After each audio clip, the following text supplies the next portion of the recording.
Hello and welcome back, everybody. My name is Niels Viane, that happy Viking, and I'm here for the third match of the Gentry Invitational between Arthur Hugaert and Sander de Quick. We'll be looking at their decklist briefly before we get into the actual match.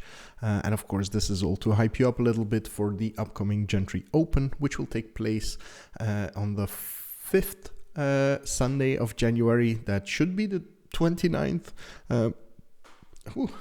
Great time to get hiccups, but I could be mistaken. Now, Arthur Hugaert is playing mono blue tempo, so he's going to rely on Delver of Secrets over here, and where is the other one? Tolarian Terror.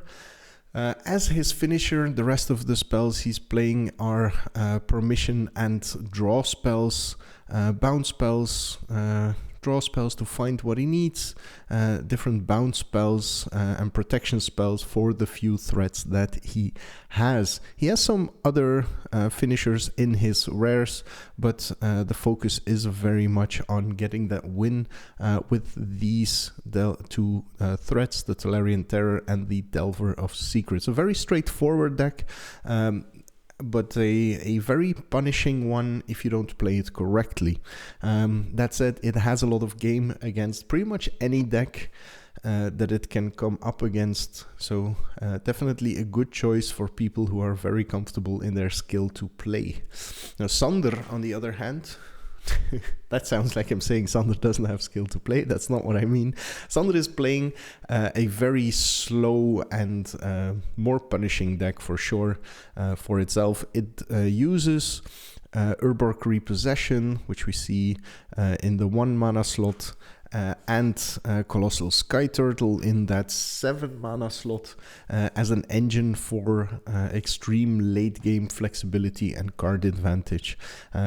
It allows you to bring back the Sky Turtle and the Urborg Repo, and that way get a second card that you constantly cycle. And he's going all in with that with mirror shelled crabs here.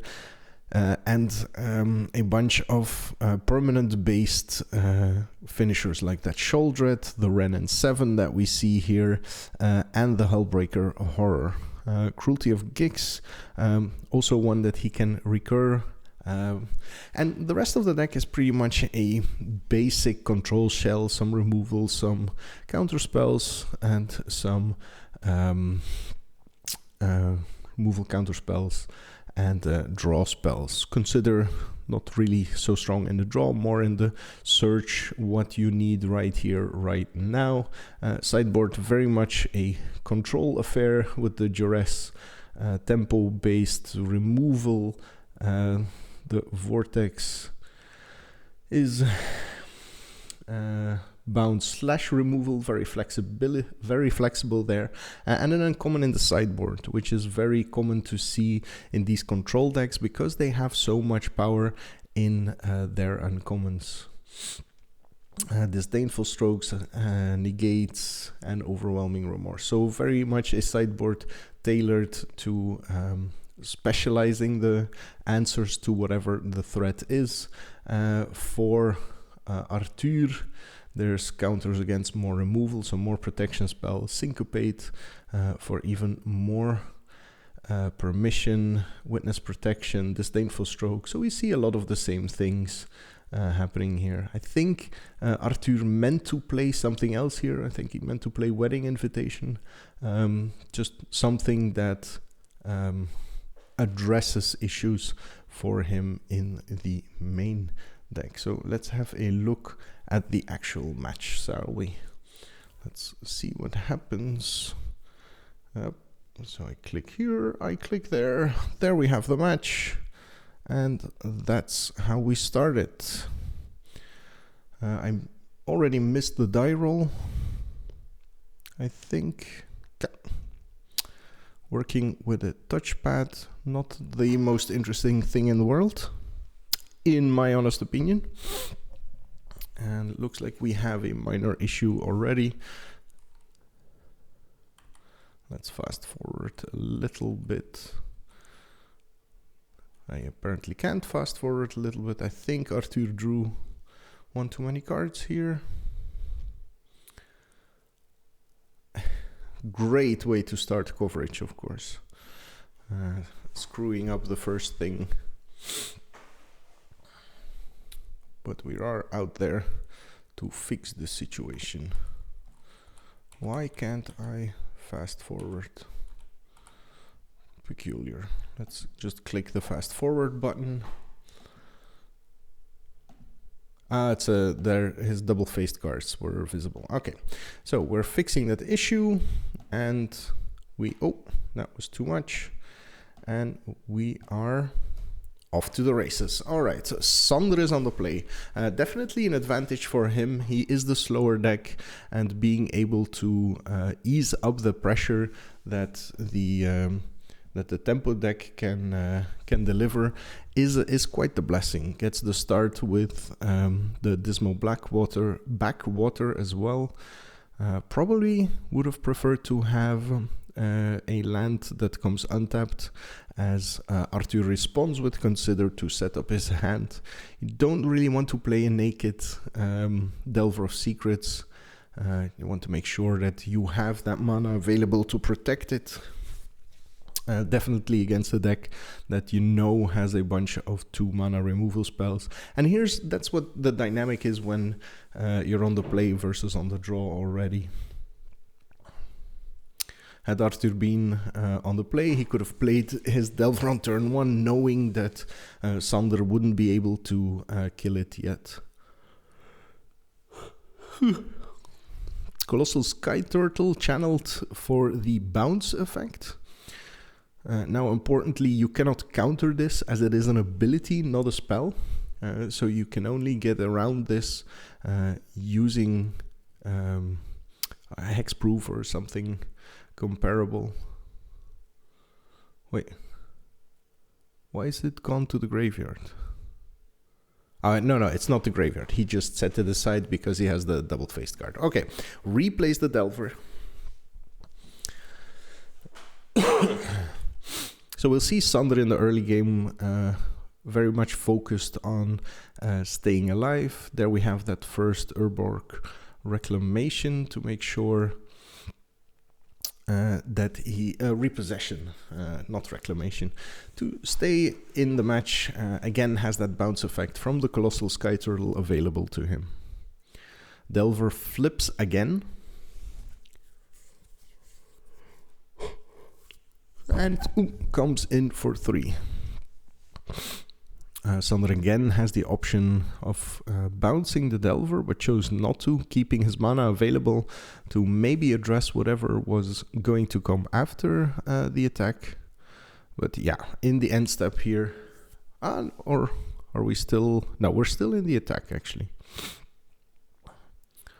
So Arthur is clear on casting something.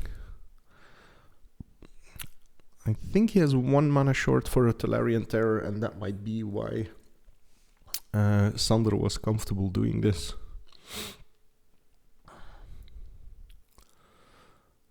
As we see Arthur restocking his hand. Has more than enough for Tolarian Terror with protection backup at this point, so that's definitely going to be something that will need to get fought over. As Arthur untaps for his 4th turn. Doesn't look like he has a Tolarian Terror in hand here, but he still has that Delver of Secrets to keep the pressure on.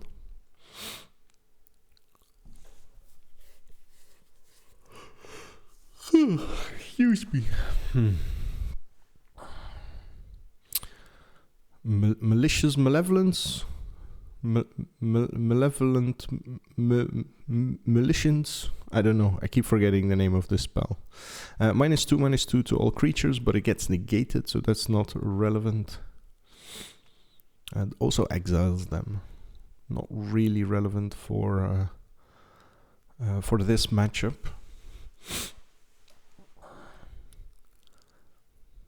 As Arthur finally comes in for the first bit of damage here.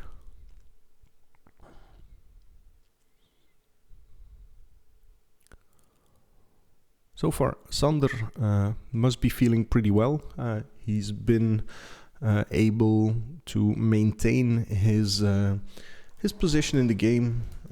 No, that's not where we want the camera to be, Nils. Still is at a healthy life total. He's getting low on cards, while Arthur has a full hand though, and can't be really happy about that. There we see the Tolarian Terror, which is a which went to the graveyard, a threat for both players here. Best answer to a Tolarian Terror is probably a Tolarian Terror of your own. As we see Sander trying to address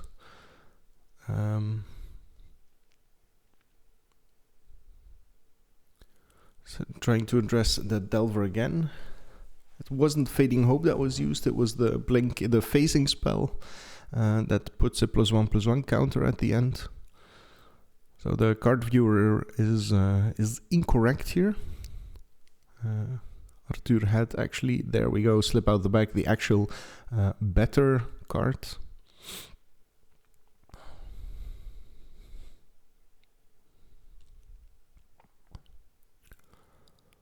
A very strong protection spell for sure. One that sets you up for better turns afterwards.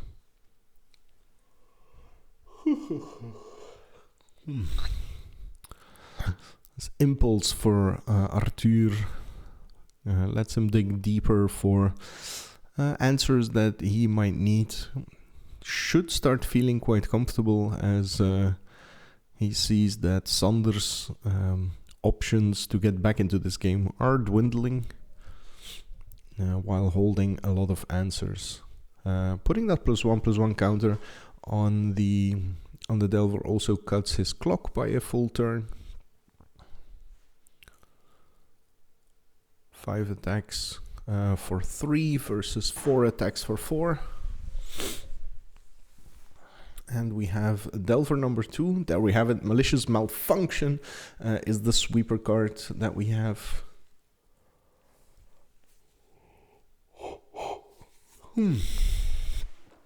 As Arthur is starting to get a bit more confident in his play, quickly passes as he sees that Sander doesn't really have the card velocity, as we say, the constant flow of activity that you really want to see from these decks. Now, Ren and 7 doesn't really do much to this board.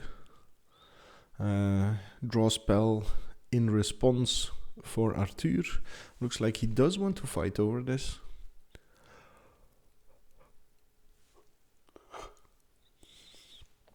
But maybe he just wants to make sure to use this window of low mana for Sander to push some of his draws through.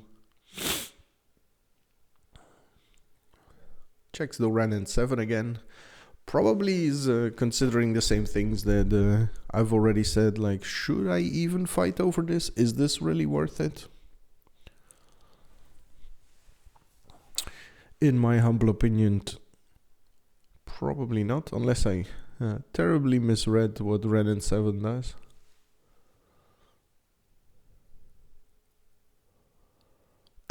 Seems like Arthur also needs to double check. Do I even care about this? Gets lands, puts lands in hand. It makes a tree folk with reach with power and toughness equal to the number of lands. So this is actually big enough to stabilize. But I do think that the Fading Hope that, yeah, there we go. Arthur will gladly take care of that token. That puts Ren and 7 to 2. But Arthur with the extra 1/1 even from the Delver is now attacking for 5, which is a 2-turn clock. And Sander cannot make a tree folk next turn.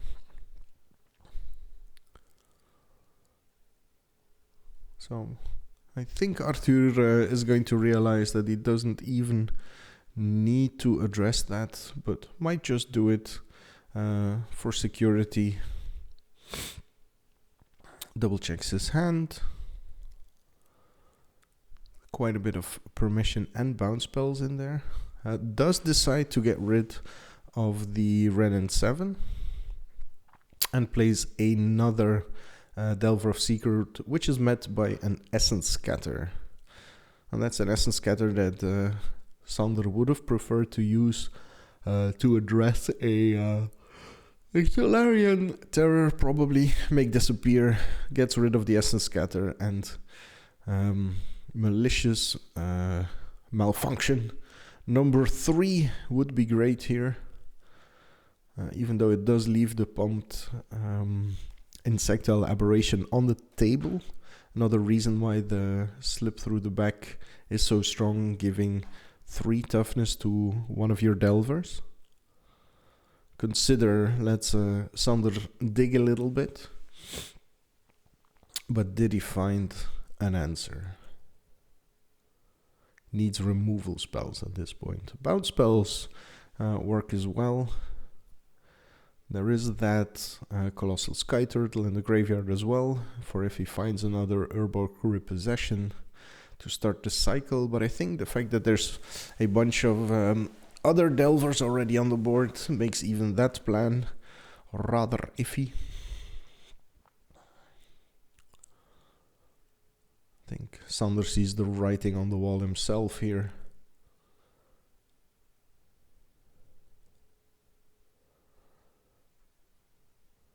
And he did draw the Urborg Repossession. So targets the Colossal Sky Turtle and another permanent.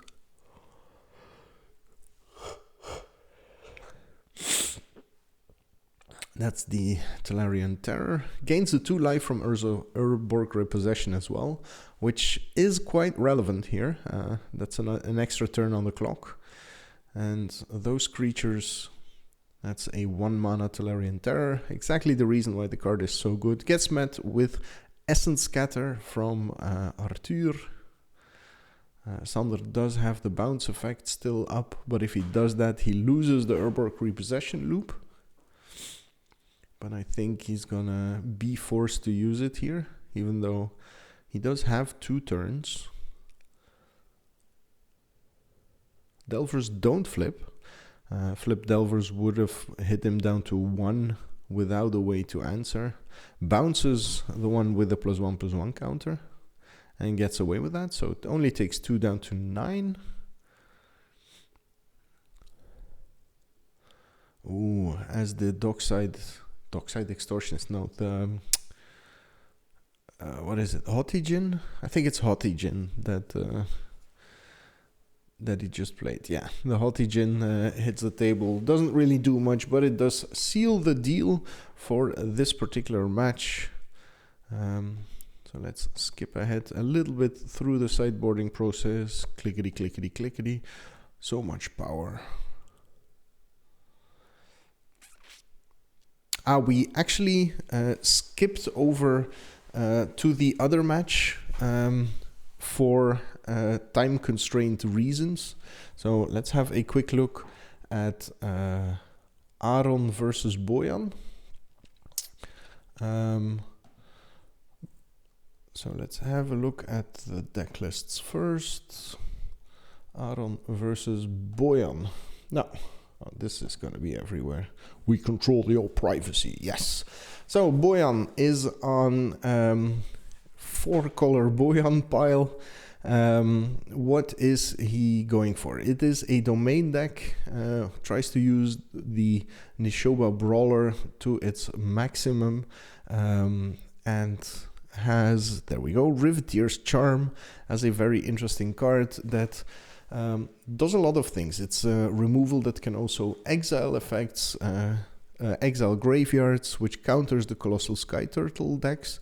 Has the Urborg Repossession Colossal Sky Turtle package himself, but there's so much more weirdness coming out of this deck. A very interesting addition is Tear Asunder in the 2-mana slot. And the Choking Miasma instead of the Malicious Malfunction. in order to protect his own creatures, even though they don't really need it with both his Nashoba Brawler and Jeweled Thief, his marquee creatures having 3 toughness already, but still a very interesting concept. Very important here is going to be those Riveteer's Charms for Boyan in this event. He's playing against Aron, who you control your privacy. Yes, thank you for letting me control my privacy. Who has another interpretation of the Urborg Repossessions Colossal Sky Turtle deck and focuses very hard on the sacrifice part of the deck. So he has that Doom Descender as a sacrifice fodder. Even the Archaeologist and the Blanchwood Prowler aren't pretty much just there to get sacrificed. That's why he has Morbid Opportunists here to really get the advantage. And what he actually sets up is this Skyfisher Spider that lets him exile permanents. So a very board inspired and board focused version of the Urborg Repossession Colossal Sky Turtle deck. So let's have a look at the actual match, shall we? These gentlemen have already played game 1, so we are going to see their sideboarded game. I think they might even have played their game 1 and 2, but we'll see that as we get into the match. Looks like they are sideboarding now. Yes. So we're gonna zoom forward. Zoom, zoom, zoom. Zoom even more. And I think Aron on the mulligan, it seems. And we see that Skyfisher Spider. Oh, I forgot that you guys can't see that yet, so let's adjust it like this. All right. So our players are getting ready. Aron is sideboarding, is mulliganing, and we see that Skyfisher Turtle there, which is probably going to play a pretty big role in this deck, as the tech that Aron's deck is focused on abusing as much as possible. And it's all about that first ability, getting to... No, it's actually destroy. I thought it was exiling. I said that before. It's destroying non-land permanents, so giving him a lot of very nice flexible removal in the form of a creature that puts pressure on its own. And we are off to the races. Boyan on the play. If my memory serves me correct, he has lost the first game, as Aron has. That comes into play tapped land. Looks like he does have 3 cards in hand. Perfect. Yeah, so didn't mulligan. We were still shuffling for sideboarding as a Duress takes out one of Aron's rares. Probably doesn't care too much about it. It's more as a bonus card than a focus card. That's 2 different philosophies of playing rares in Gentry, of course. It's a Gix's Command, if I'm not mistaken. As we have... it was a Diabolic Intent. More interesting. As we have a Archaeologist. I think the Archaeologist gets to mill 3 and then take a land. Take a instant or sorcery. Non-creature, non-land. Close enough. Aron, as his focus is to set up that graveyard a bit for the future with Urborg Reclamations, doesn't really mind the self-mill effect. And not taking anything and having a 2-mana 1/4 is a great stop sign against some of the more aggressive decks. So very interesting card choice here for Aron. Flips only creatures, so doesn't even get the choice to take something here, and gets a what's the name? Horned Turtle, a 1/4, but that one costs 3, so the power creep of commons in Gentry. as we see Boyan going for the Domain Shadow Prophecy draw spell. Has his 3 colors up, so did get to look at an extra card to choose what he would be drawing. But it does seem like he has a bit of a land flood situation going on over there.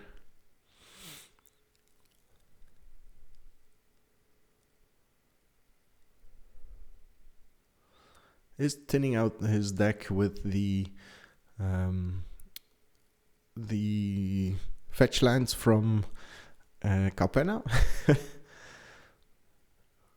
Forgot what the cycle is called. Oh, maybe we should mute the phone.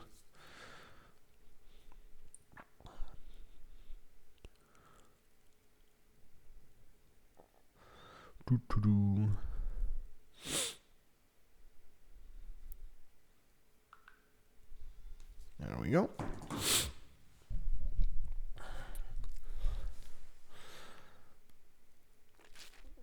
So Aron definitely the deck that will be doing more on board.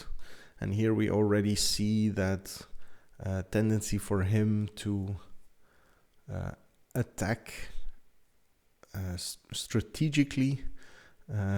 It's not Gix's command that we saw. It's the flashback spell that exiles a card from a graveyard and gives you a zombie that you have to sacrifice whenever it attacks. A decaying zombie, I think, or a decayed zombie.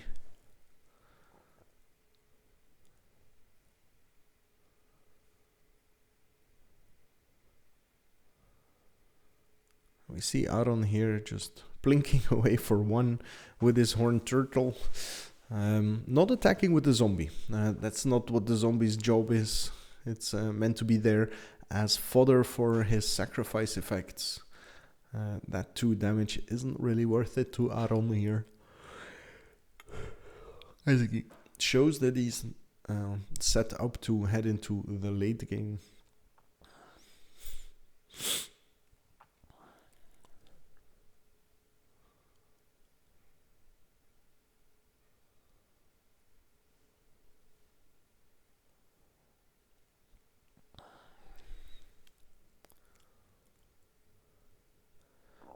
That's the first Tolarian Terror.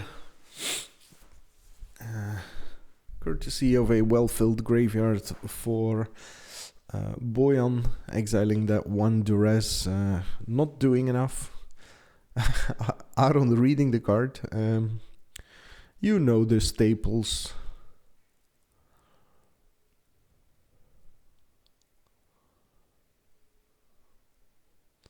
Flashes back the exile card to get another zombie.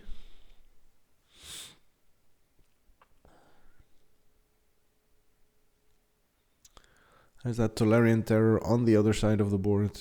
Poses quite the formidable stop sign now. And any minute now the card viewers should finally realize which card we're looking for. The card viewer is me from the past, so there we go, a Rotten Reunion.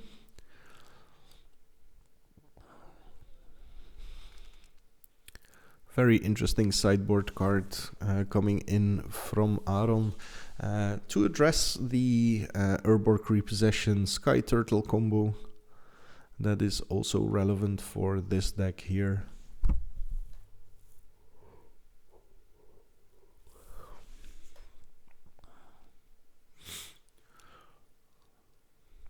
Boyan now asking the questions with that Tolarian Terror on the table. So let's see how Aron chooses to answer that question.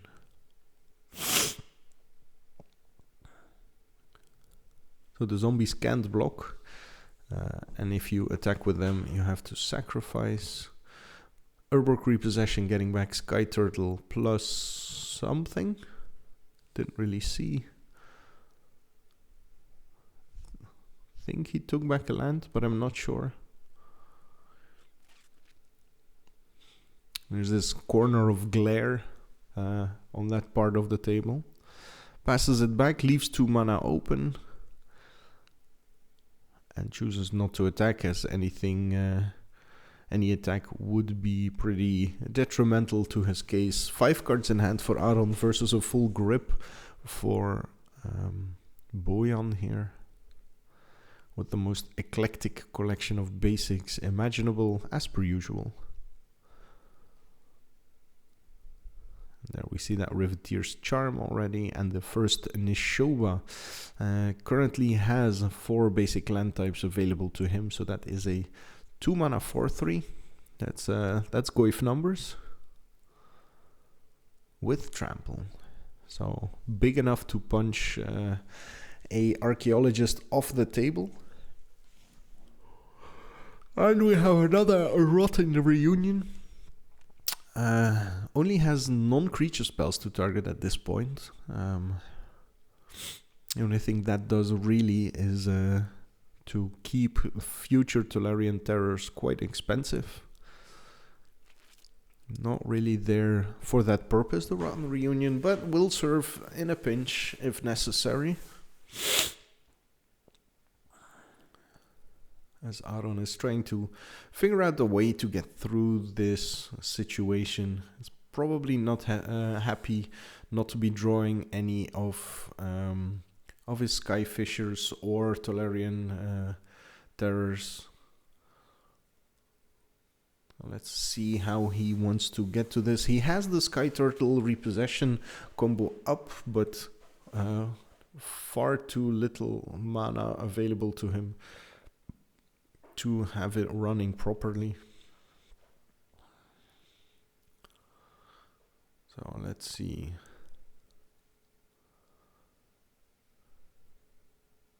One zombie gets set aside as we have an Eaten Alive to address the Nishoba situation. And we see just how much of a resource those decayed zombies are in the deck for Aron. Currently has Skyfisher, what looks like land, and a unrecognizable card in hand versus Boyan's 6, I believe. No, 5 currently. Thank you, Boyan. It's almost like I can talk to these players, even though this is a week's, almost month-old recording at this point.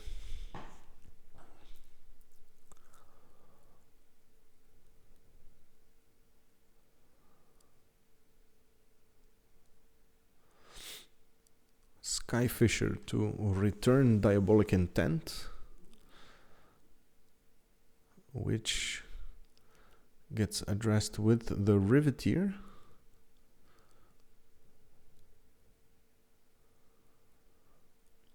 The Riveteer's Charm. It exiled. Did he exile the graveyard? Wait. I'm not sure what's going on here. What happened to the... Oh, he just flashbacked another Rotten Reunion before the Riveteer's Charm exiles his graveyard. Yeah. So, Riveteer's Charm, great counter to the Skyfisher, Sky Turtle combo as well. Because you because you have to discard the Sky Turtle as a cost, you actually exile both the Sky Turtle and the repossession that it's targeting, completely negating the combo from future setup as well.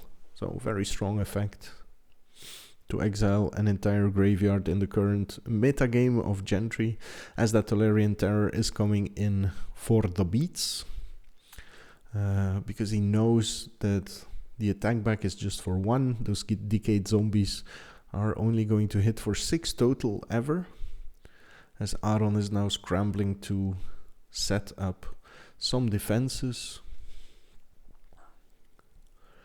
But without the graveyard, he does need to rebuild, and his Tolarian Terror suddenly became really expensive. So we have a Skyfisher there. Sacrifices a Archaeologist, and a Tamiyo's Blessing protects it after he makes him pay for the ward on the Tolarian Terror. as we have a removal to get rid. I think it's Terrasander with Kicker to get rid of the Skyfisher, and that does mean that Tolarian Terror can keep coming in for 5. Has Aron on single digits, 2 more turns to go.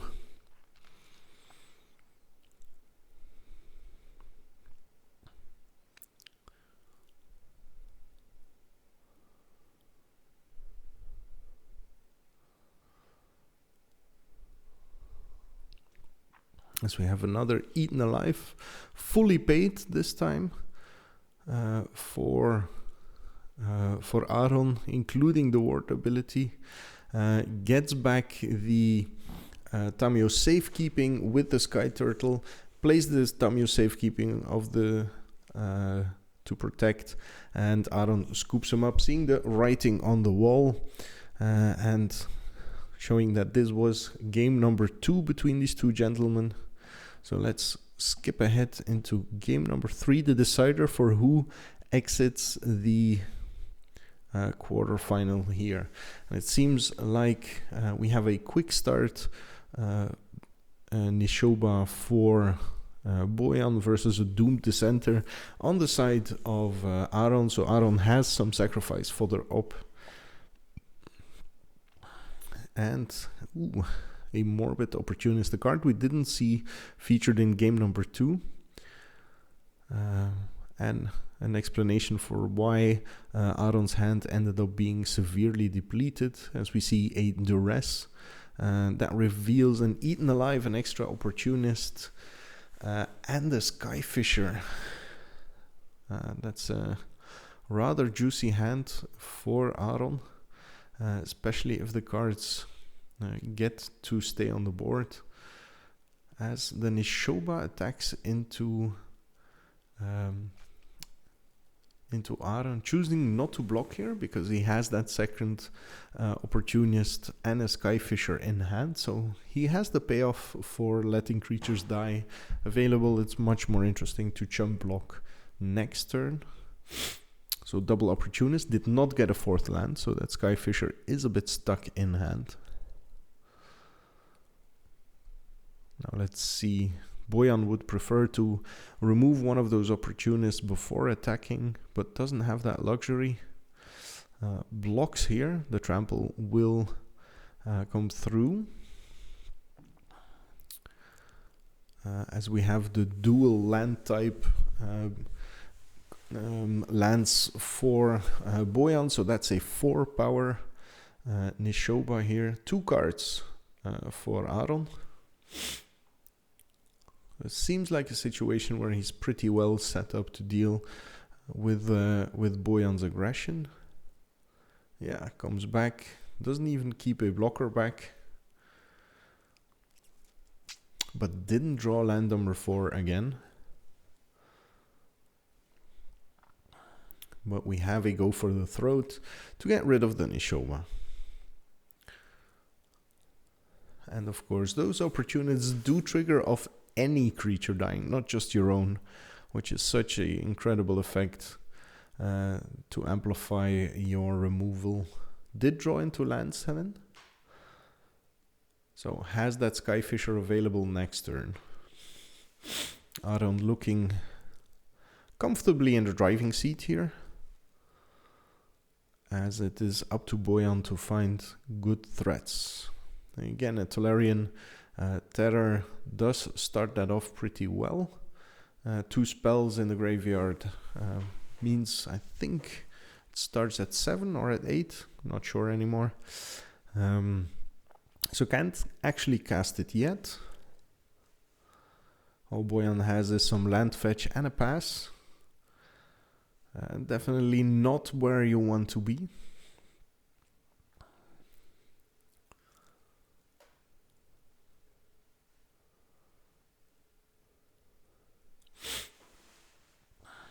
Aron seems to have picked up the pace. There's a bit of excitement in his motions, seeing his opponent pretty much skip his turn here. Boyan still 2 lands in hand. and is holding what I think is a Tolarian Terror and a disenchant effect. Skyfisher sacks the zombie to draw 2 cards. Doesn't have a target, so but sacrifice another creature. When you do, destroy target non-land permanent. Pretty sure he has to destroy something for sacrificing.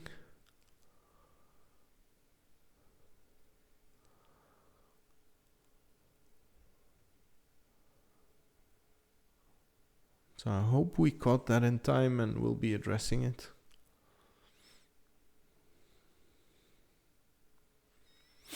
Lots of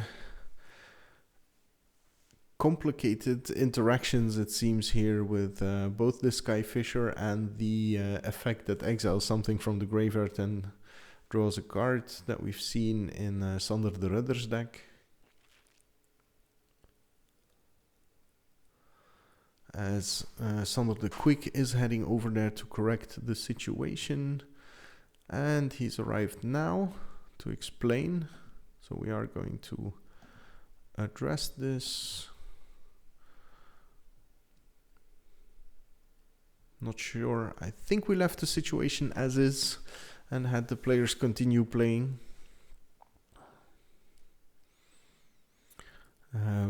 So we just have an Alpha Strike from Aron. And I think we missed a land drop from... so we skipped through an entire turn. An extra Tolarian Academy here, sacrificing the treasure made by the Jewel Thief to keep up 1 green mana and represent at least that that Tamio safekeeping. Of course, with keeping the treasure, he would also represent it. So trying extra hard here, it seems. Colossal Skyfisher to take back Gix's Charm, I think that is. Gix's Command. So suddenly we have an army on the other side of the table with a Tolarian Terror and a Jewel Thief. And they implied that Tamio safekeeping, which we know is a basic land, if I'm not mistaken. Let's see how Aron is going to maneuver around this. Of course, he doesn't really mind creatures on his side dying because of those double Morbid Opportunists. And we have 5 mana for Gix's Command.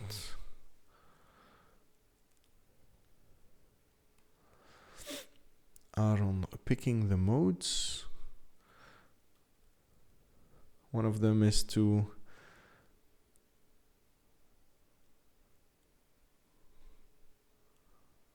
wait, what's going on? Does it return 2 creatures? Sacrifice your biggest creature and return 2 creatures? Each opponent sacrifices a creature with the highest power and return 2 creature cards from your graveyard to hand. Whew. Such a blowout for in favor of Aron. As he comes in for 5 more, putting Boyan to 2 and pretty much sealing the deal here. Yep. And that wraps up the first 4 matches of the Gentry Invitational. Off camera, Arthur defeated... I think Arthur defeated Sander the Quick. Let's have a quick confirmation here. Yeah, Arthur defeated Sander the Quick. And we just saw Aron dispatching Boyan. So we have Arthur versus Alan in the semifinals. On the other side, we have Sander the Ridder versus Aron. And a very exciting finals coming up regardless. So thank you very much for watching and see you for the next coverage. Stop recording.